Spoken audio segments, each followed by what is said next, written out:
जय हिंद साथियों, स्वागत है आपका हमारे YouTube चैनल पर, जहां हम अग्निवीर भर्ती परीक्षा की निःशुल्क तैयारी आप लोगों तक करवा रहे हैं। दोस्तों, हमने इससे पहले वाले लेक्चर में इकाई अंक के बारे में पढ़ा था और पूरी डिटेल से हमने पढ़ा था। अब हम एक छोटा सा और टॉपिक नंबर सिस्टम में हमारे जो इसके क्वेश्चंस बनते हैं वो है विभाजिता यानी कि डिविजिबिलिटी। इनके कुछ नियम होते हैं, इन्हीं में से बहुत सारे क्वेश्चन अलग अलग नियम से हमारे सामने देखने को हमें मिलते हैं। हम ये एक बिल्कुल छोटा सा टॉपिक है, संक्षिप्त में अच्छे से हम इसको पढ़ने का पूरा प्रयास करेंगे। विभाजिता या डिविजिबिलिटी क्या होता है दोस्तों, इनमें कुछ नियम होते हैं। हम उन नियमों को पढ़ेंगे और क्वेश्चंस अटेम्प्ट करने की कोशिश करेंगे। पहला जो नियम है, पहला नियम हमसे क्या कहना चाह रहा है कि यदि कोई संख्या 6 अंकों की हो तथा सभी अंक समान हो, यानी कि कोई 6 अंकों की संख्या है जिनके सभी अंक कैसे होने चाहिए, समान होने चाहिए, तो वह संख्या 3, 7, 11, हमें यह नंबर याद रखने हैं कि वो जो संख्या है वो 3, 7, 11, 21, 27, 21, 37 और 1001 इन नंबर से पूर्ण रूप से क्या होती है, विभाजित होती है। यानी कि इसका कहने का मतलब ये है कि यदि कोई संख्या 6 अंकों की हो, लेकिन वो जो 6 अंकों की संख्या है वो एक जैसी होनी चाहिए। यानी कि अगर 6 अंक है तो 5, 5, 5 हो, या 4, 4, 4 हो, या 3, 3, 3 हो। 6 अंकों की ऐसी संख्या जिनके सभी अंक समान हो, तो वो ये जो नंबर दिए हुए हैं इन नंबर से क्या होती है, पूर्णतया विभाजित होती है। अगर आप एक उदाहरण की बात करते हैं तो यहाँ पर एक नंबर मेरे पास लिखा हुआ है, एक संख्या मेरे पास लिखी हुई है, जिसको हमको पूछा है कि 13 से भाग देने पर क्या शेष बचेगा। अब ऐसे क्वेश्चन को जल्दी से करने के लिए हम क्या करते हैं, अभी इतना बड़ा नंबर है, अगर हम पूरे में 13 से भाग देंगे तो हमको बहुत टाइम लग जाएगा। तो हमें पता है कि जब भी कोई संख्या 6 अंकों की हो तो उसके अगर नंबर भी समान हो तो 6 अंकों तक वो इनसे पूरी बार क्या होती है, विभाजित होती है। तो हमको क्या देखना है कि 6 बार तक तो ये क्या है, पूरा भाग इसमें जाएगा। इसमें कितने नंबर थे, 1, 2, 3, 4, 5, 6, 7, 8, 8 नंबर है। तो 8 में से 6 तक तो पूरी बार क्या होगा, भाग जाएगा। यानी कि 13 से 6 तक तो पूरी बार भाग इसमें चला जाएगा। अब बचा अपने पास कितना, केवल 55। तो हमको क्या करना है, फिर 55 में 13 का भाग देना है। तो ये जो 3 आया वो क्या आया अपने पास, शेष पद। तो हमें पूरी संख्या में भाग न देकर हमने केवल कितने नंबर पर भाग दिया, सिर्फ 2 नंबर पर, 2 अंक पर ही हमने भाग दिया। ऐसे प्रश्न और भी कहीं भी संख्याओं के बन सकते हैं। हमको बस ये ध्यान रखना है कि कितने अंकों की संख्या होनी चाहिए, 6 अंकों की, और सभी अंक जो है वो अंक कैसे होने चाहिए, समान होने चाहिए। तो वो इन नंबर से क्या होता है, पूरी बार विभाजित हो जाता है। अब इसके अगले क्या क्या नियम होते हैं विभाजिता के, उनमें हम चर्चा करें तो हमारे पास जो पहला आया है वो आया है 2 से विभाजिता का नियम, और जो दूसरा है वो है 4 से विभाजिता का नियम। ये मैं साथ में इसलिए बता रहा हूं आपको क्योंकि ये जो दोनों नियम हैं वो एक दूसरे से सहसंबंधित हैं। यानी कि जो 2 का है लगभग वही किसका है, 4 का नियम है। 2 का नियम क्या कहता है कि अंतिम एक अंक, कितने अंक, अंतिम एक अंक 2 से क्या होना चाहिए, पूर्णतः विभाजित होना चाहिए। अगर कोई भी संख्या अपने पास है और उसका अंतिम जो एक अंक है अगर वो 2 से पूर्णतया विभाजित है तो हम क्या कहेंगे कि वो जो पूरी संख्या है, चाहे कितनी ही बड़ी संख्या क्यों ना हो, वो पूरी संख्या 2 से क्या हो जाएगी, विभाजित हो जाएगी। जैसे मेरे पास एक संख्या है 5786। अब मुझे बताना है कि ये संख्या 2 से विभाजित है या नहीं है। तो मुझे क्या देखना है, सिर्फ अंतिम एक अंक देखना है, अंतिम एक अंक देखना है। अगर 2 से विभाजिता हमें देखनी है तो उसके लिए केवल अंतिम एक अंक देखना है। और ये जो 6 है ये 2 से विभाजित है कि नहीं, तो ये 6 2 से विभाजित है। इसलिए हम क्या कहेंगे कि ये जो पूरी संख्या है, ये पूरी संख्या क्या है, 2 से विभाजित है। पूरी संख्या क्या हो जाएगी भैया, 2 से विभाजित हो जाएगी। बात समझ में? यानी कि केवल और केवल अपने को तो सिर्फ एक अंक देखना है, ठीक है। अब ऐसे ही जो 4 से विभाजिता का नियम है, जैसे हम 2 से विभाजिता के नियम में केवल एक अंक देख रहे थे, हम 4 से विभाजिता के नियम में कितने अंक देखेंगे? 2 अंक देखेंगे। यानी कि यहाँ पर हमें अंतिम 2 अंक देखने हैं। वहां पर हम कितने अंक देख रहे थे? अंतिम 1 अंक देख रहे थे। यहाँ पर 4 से हम कितने देखेंगे? अंतिम 2 अंक देखेंगे। अगर अंतिम 2 अंक 4 से पूर्णतया विभाजित हो रहे हैं तो हम कह देंगे कि वो जो संख्या है वो 4 से पूर्णतया क्या हो जाएगी? विभाजित हो जाएगी। जैसे मेरे पास कोई एक नंबर है, अब मुझे बताना है कि ये जो पूरी संख्या है ये 4 से विभाजित है या नहीं है। तो मुझे क्या करना है? केवल अंतिम 2 अंक देखने हैं। अगर ये अंतिम 2 अंक 4 से विभाजित हो गए तो मैं कह दूंगा कि ये जो पूरी संख्या है ये 4 से विभाजित होगी ही होगी। अंतिम 2 अंक कितने हैं भैया इसके? 84। अब मुझे बस ये देखना है कि ये 4 से विभाजित होगा कि नहीं होगा। तो ये क्या हुआ? 4 आ गया। शेषफल क्या बचा? 0। इसका मतलब 4 से विभाजित हुआ कि नहीं हुआ? 4 से विभाजित हो गया। तो मैं क्या कह दूंगा? अगर ये अंतिम 2 अंक 4 से विभाजित है, इसका मतलब पूरी जो संख्या है ये क्या हो जाएगी? 4 से विभाजित हो जाएगी। बात समझ में आई? मैंने क्या किया? अपने को दिमाग में ये कॉन्सेप्ट क्लियर कर देना है कि 2 और 4 का लगभग एक जैसा है। बस अगर 2 से विभाजिता देखनी है तो हमें अंतिम 1 अंक देखना है, और अगर हमें 4 से विभाजिता देखनी है तो हमें अंतिम 2 अंक देखने होंगे। अगर आप लोग स्क्रीनशॉट लेना चाहो तो इसका ले सकते हैं। चलिए अब हम आगे और नियमों के बारे में बात करते हैं। तो आगे जो नियम है वो है 3 से विभाजिता का नियम और 9 से विभाजिता का नियम। ये दोनों नियम मैंने एक साथ जैसे 2 और 4 का लिखा था तो ये भी मैंने दोनों एक साथ लिखे हैं, क्योंकि इनमें भी लगभग एक जैसा ही संबंध है। 3 से विभाजिता के नियम की अगर हम बात करते हैं तो हमें इनमें क्या देखा जाता है? अंकों का योग देखा जाता है। हम इनमें क्या देखते हैं? अगर 3 से विभाजिता का नियम देखना है या 9 से विभाजिता का नियम देखना है तो हमें अंतिम जो अंकों का योग है, संपूर्ण संख्या के अंकों का जो योग है वो देखा जाता है। 3 से विभाजिता का नियम क्या कहता है कि यदि अंकों का योग 3 से विभाजित है तो संख्या भी 3 से पूर्ण विभाजित होगी। यानी कि कोई ऐसी संख्या जो 3 से विभाजित हो रही है उसके संपूर्ण अंकों का योग, तो हम बोल देंगे कि वो जो संख्या है वो 3 से क्या हो जाएगी? पूर्ण विभाजित हो जाएगी। ऐसे ही 9 का है, यदि संख्या का योग 9 से पूर्ण विभाजित है तो संख्या 9 से क्या हो जाएगी? पूर्ण विभाजित हो जाएगी। दोनों नियम एक जैसे हैं 3 और 9 का। इनमें हमको क्या करना होता है? पूरी जो हमको संख्या दी है उन संख्याओं के अंकों का योग करना है, और योग करने के बाद हमको ये देखना है कि वो जो योग आया हमारे पास वो इन दोनों नंबर से डिवाइड यानी कि उसमें भाग जा रहा है क्या? पूरी बार। जैसे यहाँ पर एक उदाहरण हमारे सामने है, अगर मैं इसकी बात करूं तो मुझे इनके अंकों का क्या देखना है? योग देखना है। मुझे इनके अंकों का योग देखना है। 4 + 2 + 3 कितना आया? 5 और 7 12, 12 और 4 16, 16 और 2 18, 18 और 3 कितना आया? 21। तो मुझे बताओ कि ये 21 जो है वो 3 से विभाजित है या नहीं है? तो बिल्कुल भैया, ये 21 जो है 3 से विभाजित है। ये 21 क्या है? 3 से विभाजित। कितनी बार? 7 बार। 7 या 21 होता है ना। ये 21 जो है 3 से विभाजित है। इसका मतलब ये जो संख्या है वो 3 से विभाजित होगी या नहीं होगी? इसका मतलब संख्या क्या हो जाएगी? 3 से विभाजित।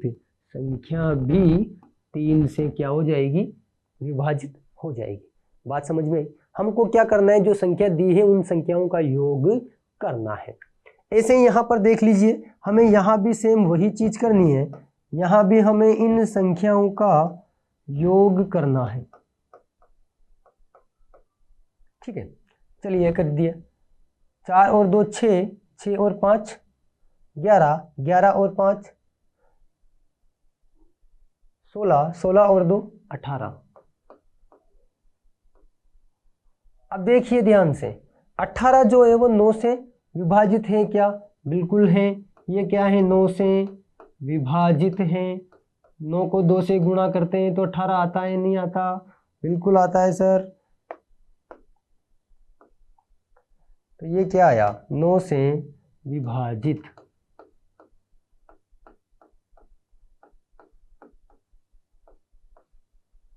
अगर ये संख्या 9 से विभाजित है, इसका मतलब ये जो पूरी संख्या है, ये पूरी संख्या 9 से क्या हो जाएगी? विभाजित।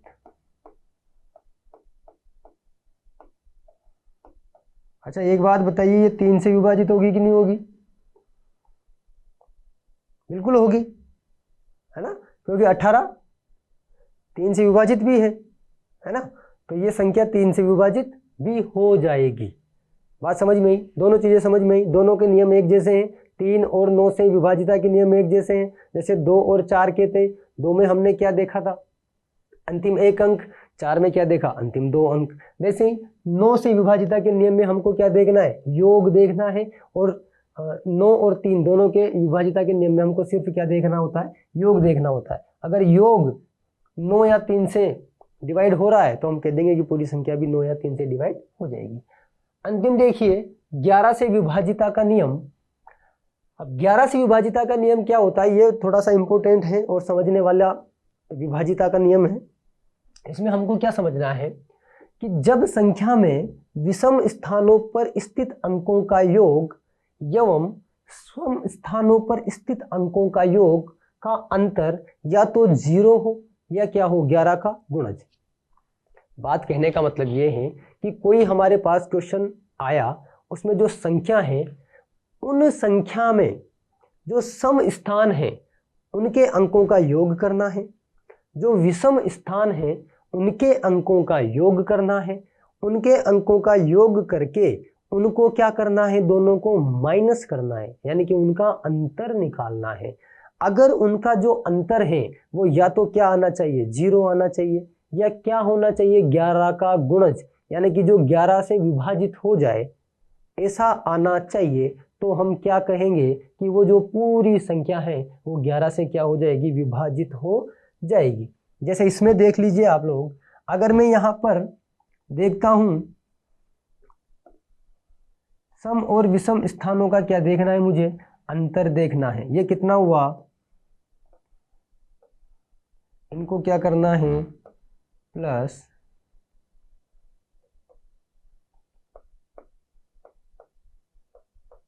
कितना हुआ? 1 और 3 4, 4 और 3 7, 7 और 1 8, और इनका कर दीजिए 2 2 4 और 7, 2 4 6, 6 और 2 8, ये भी कितना आया? 8। जब इन दोनों का मैंने अंतर निकाला तो कितना आ गया? 0, यानी कि मुझे अंतर कितना मिला? 0। यही बात हुई थी, अपने को क्या देखना था? विषम स्थान, अंकों का योग, और सम स्थान पर अंकों का योग, उनका क्या अंतर क्या होना चाहिए? या तो 0 या फिर 11 का गुणज। बात समझ में आई कि या तो 0 हो या क्या होना चाहिए? 11 का गुणज होना चाहिए। अब देखिए सेम वही चीज, उदाहरण था, हमने सम स्थानों के सम स्थान पर स्थित जो अंक थे उनका योग निकाल लिया, विषम स्थान पर स्थित जो अंक थे उनका योग निकाल लिया।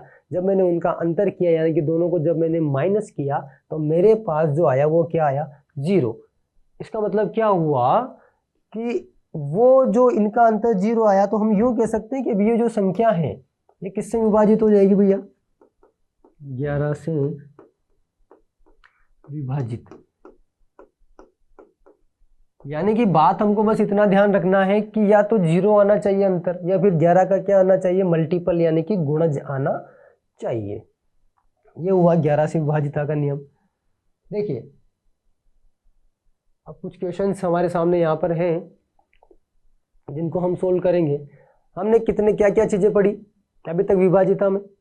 सबसे पहले हमने पढ़ा कि कोई भी नंबर जो सेम नंबर हो, यानी कि समान अंक जिसमें हो, अगर 6 बार वो कंटिन्यू आ रहा है तो वो कुछ नंबर हमने जो कहा था 13, उनसे क्या हो जाएगा 7, उनसे क्या हो जाएगा पूर्णतः विभाजित होगा। उसके बाद हमने 2 और 4 से विभाजिता का नियम देखा। 2 और 4 से विभाजिता के नियम में हमने क्या देखा था कि 2 से अंतिम एक अंक देखा जाता है। अगर अंतिम एक अंक 2 से विभाजित है तो पूरी संख्या 2 से विभाजित होगी। 4 में हमने क्या देखा था, अंतिम 2 अंक देखे थे। अगर अंतिम 2 अंक 4 से विभाजित है तो हम कहेंगे कि पूरी संख्या 4 से क्या हो जाएगी, विभाजित हो जाएगी। उसके बाद हमने 3 और 9 से विभाजिता के नियम देखे। 3 और 9 से विभाजिता के नियम क्या थे कि कोई भी संख्या अगर हमें दी है, हमसे कहा है कि बताओ ये 3 से विभाजित है क्या या 9 से विभाजित है क्या, तो हमको क्या करना है, हमको उस पूरी संख्या के अंकों का योग करना है। अगर वो अंकों का योग 3 से विभाजित हो रहा है तो हम कहेंगे कि पूरी संख्या 3 से विभाजित है।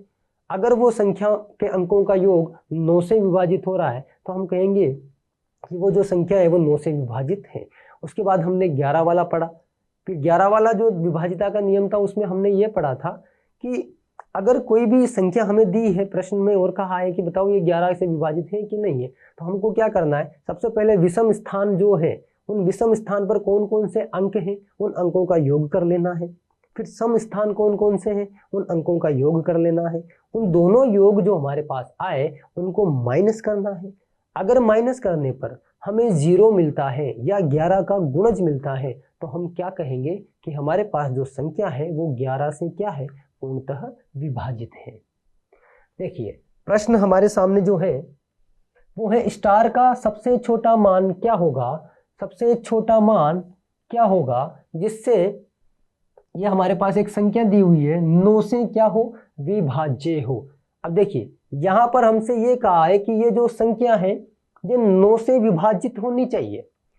अगर ये संख्या 9 से विभाजित हो जाएगी तो हमें ये बताना है कि इस जो स्टार है वहां पर इसका सबसे कम मान क्या होना चाहिए, यानी कि ऐसा पॉसिबल वैल्यू कौन सी है जिससे हमको ये 9 से विभाजित हो जाए। तो 9 से विभाजिता का नियम क्या था, हमको इन सब के अंकों का क्या करना था, योग करना था। चलिए करिए, 6 + 7 8 5 प्लस ये एक स्टार हो गया +1 कितना हुआ, 7 और 6 13, 13 और 8 कितना हुआ, 8 और 5 13 26 27, 27 प्लस क्या आया, स्टार। अब ध्यान देने की बात यह है कि अपने को सबसे छोटा मान निकालना है, किसका, स्टार का। अब देखिए सबसे छोटा मान यहाँ पर क्या पॉसिबल है कि ये जो पूरी संख्या का योग है 9 से विभाजित हो जाए। अब ये जो 27 है, 27 भी तो 9 से विभाजित हो रहा है ना, कितनी बार, 3 बार। तो हमको यहाँ पर ये 27 ही 9 से विभाजित हो रहा है, तो इस स्टार का मान क्या होना चाहिए, 1 पॉसिबल नहीं है ना। हम ऑप्शन से देख लो, 5 भी नहीं है, 7 नहीं है, सबसे छोटा देखना है तो क्या हो जाएगा, 0। अगर मैं यहाँ 0 लिखता हूँ स्टार की जगह तो मेरे पास क्या आएगा, 27 आएगा। और ये जो 27 आया, ये 27 9 से क्या है, विभाजित है। इसका मतलब सबसे छोटा मान जो पॉसिबल है वो क्या है, 0। समझ में आया, हमने क्या किया, अंकों का योग किया और आंसर निकाल लिया। उसके बाद अगला जो प्रश्न है वो है k का मान ज्ञात करें यदि 5k 3 4 5 7 11 से पूर्णतः विभाज्य है। यानी कि अपने पास एक नंबर दिया हुआ है, अपने को एक संख्या दी हुई है, वो जो संख्या है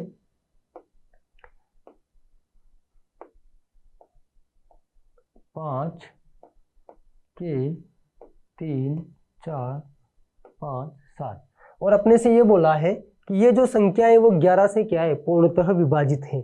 अब 11 से विभाजिता का नियम मैंने अभी बताया था आपको, विषम स्थानों पर स्थित अंकों का योग, सम स्थानों पर स्थित अंकों का योग, उनका अंतर करना है। ठीक है, चलिए करते हैं।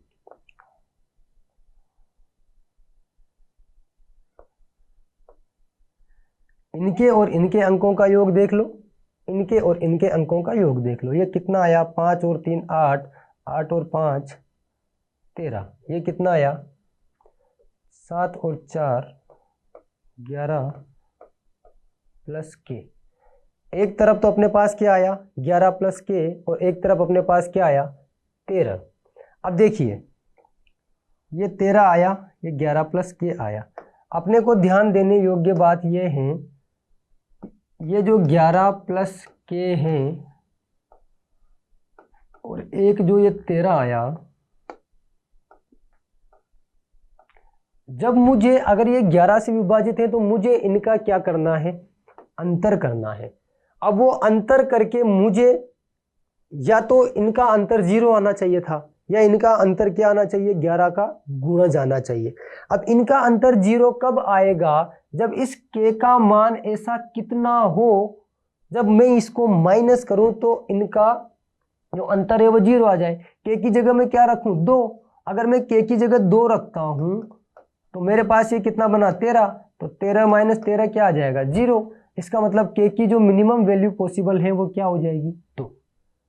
बात समझ में आई क्या, क्या हो जाएगी, 2। इस तरह के प्रश्न इसमें से पूछे जाते हैं विभाजिता में से। और भी अन्य क्या क्या प्रश्न होंगे, हम उसकी सीरीज भी लेकर आएंगे आप लोगों के लिए। हमारे नंबर सिस्टम में जो संख्या पद्धति है उसके इम्पोर्टेंट जहाँ जहाँ से प्रश्न बनते हैं वो चीज़ें हमने हमारे जो लेक्चर्स हैं उनमें कवर करने की कोशिश की है। 3 लेक्चर लगभग हमारे इसके हुए हैं। उसमें हमने इकाई अंक भी पढ़ा, उससे पहले में क्या क्या संख्याएं होती है उनके बारे में जाना, और अभी आज हमने विभाजिता के बारे में पढ़ा। आप लोगों से बस इतना सा निवेदन है कि आप लोग कंटिन्यू क्लास देखते रहिए और अपनी जो तैयारी है उसको इस तरह तैयार कीजिए, इस जोश से तैयार कीजिए कि हमें कहीं भी कोई प्रॉब्लम ना आए और डायरेक्ट हम सीधे के सीधे जब एग्ज़ाम में जाए तो गणित के 15 प्रश्न फटाफट से ऐसे उड़ा दे। नहीं, इसलिए हमको प्रैक्टिस ज़्यादा करनी है, क्वेश्चंस की प्रैक्टिस ज़्यादा करनी है, अलग अलग वैरायटी के क्वेश्चंस देखने हैं, प्रीवियस ईयर के पेपर देखने हैं कि किस तरह के क्वेश्चंस हमारे एग्जाम में पूछे जा रहे हैं, उनसे संबंधित, उनसे रिलेटेड क्वेश्चंस हमें करने हैं। ठीक है, आगे के लेक्चर में हम चर्चा करेंगे अन्य और टॉपिक के बारे में और अन्य प्रश्नों के बारे में। तब तक के लिए आप लोग अपनी तैयारी जारी रखिए। जय हिंद, जय भारत। मिलते हैं अगले लेक्चर में।